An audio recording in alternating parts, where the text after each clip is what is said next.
Hello les Yab, aujourd'hui on se retrouve pour une première vidéo de type tuto. En fait vous avez été pas mal à me poser des questions sur Trello et je vais vous montrer en fait l'utilité que j'en fais, donc principalement deux tableaux.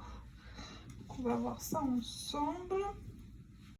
Donc principalement on a deux tableaux que j'utilise au quotidien et un en version annuelle.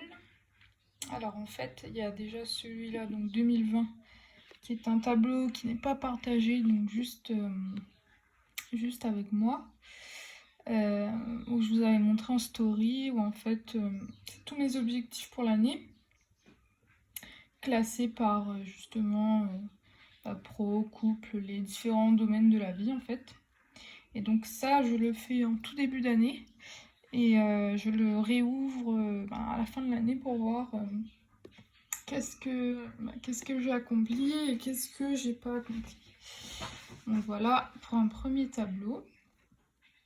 Donc bah, ça c'est facile, hein. Vous créez une liste avec le nom que vous voulez, et puis à l'intérieur vous allez créer des petites cartes dans lesquelles voilà, je vais ouvrir une par exemple devant vous. Donc la carte de finance, donc j'aimerais cette année atteindre 40 000 de chiffre d'affaires et investir aussi dans l'immobilier. Donc j'ai mis la date au 31 décembre. Et évidemment, on peut rajouter d'autres listes d'objectifs. Mais moi, je fais exprès en fait de ne pas en mettre énormément parce que ça sert à rien tout simplement. Il faut savoir aussi prioriser. Donc ça, c'est pour un premier tableau. Ensuite, donc on a celui-là que je partage donc avec Benoît. Donc qui me sert en fait d'un peu d'agenda, de planning sur la semaine. En fait, ce que je fais, c'est que j'utilise les listes du coup comme des semaines. Donc là, par exemple, on a semaine du 3 au 9 février, du 10 au 16, du 17 au 23, 24, 29. Donc en général, il suffit de 4 ou 5 listes pour avoir le mois complet. Et donc moi, j'ai téléchargé l'extension Planyway. Donc c'est une extension disponible sur Trello gratuitement qui vous permet en fait d'avoir le visuel du planning juste ici. Voilà. Alors hop, je reviens sur l'accueil. Donc si on redétaille justement celui que je partage avec Benoît. Donc par exemple, je vais prendre n'importe quelle semaine, on va dire la semaine du 10 et 16. Donc comment ça fonctionne? Donc en fait, à partir du moment où je vais avoir un événement soit à prévoir ou soit qui est déjà calé, donc je vais créer une carte. Là par exemple, c'est un client en moi, donc je sais que par exemple lundi, donc ici vous pouvez mettre la date, donc ça c'est all day, donc ça toute la journée, ou bien vous pouvez sélectionner l'heure aussi, donc ça viendra après sur Planyway se caler automatiquement. N'oubliez pas aussi de rejoindre la carte pour afficher sur Planyway. Et moi en fait ce que je fais, donc après il y a une date limite qui se met automatiquement pour vous rappeler l'événement, mais bon voilà. Et c'est là aussi que vous allez cocher si ça a été fait ou pas. Et donc voilà, vous pouvez mettre une checklist s'il y a des petites choses à faire par rapport à cet événement-là. Et moi en fait j'utilise des étiquettes, donc de manière très simple, parce qu'avant c'est vrai que j'utilisais énormément d'étiquettes, mais au final on s'y perd un peu et ça ne sert pas à grand chose. Donc là j'ai préféré créer en fait des étiquettes par rapport aux zones de l'île où se déroule l'événement. Donc on a le violet pour le sud, le vert pour l'est, le jaune pour l'ouest, le bleu pour le nord. Et j'ai rajouté le rouge pour ce qui est vraiment très urgent. Voilà, donc vous pouvez faire par exemple des événements et inviter votre commande. Donc là par exemple il y a moi et Benoît. Allez voir l'église pour le mariage.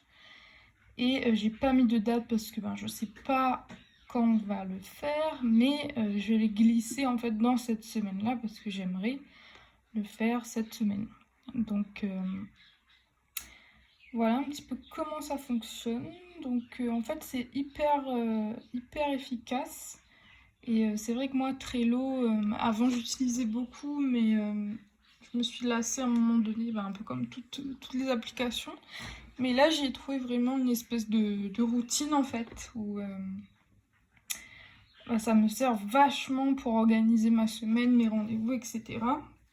Parce qu'avant c'est vrai que, par exemple, quand quelqu'un me disait il faut qu'on se voit, machin, je disais bon ok, on se cale ça, mais bon au final ça reste vague et on n'organise vraiment rien au final. Alors que là je peux dire par exemple à la personne que la semaine prochaine j'ai des dispos pour mardi, mercredi, jeudi. Et après elle va venir se caler là, le rendez-vous. Et de préférence aussi, ce que j'aime faire, c'est par exemple, si j'ai des rendez-vous dans le nord, de les caler un petit peu en même temps. Comme ça fait pas non plus 10 000 allers-retours sur l'île. Voilà. Donc, qu'est-ce qui se passe une fois que vous avez terminé?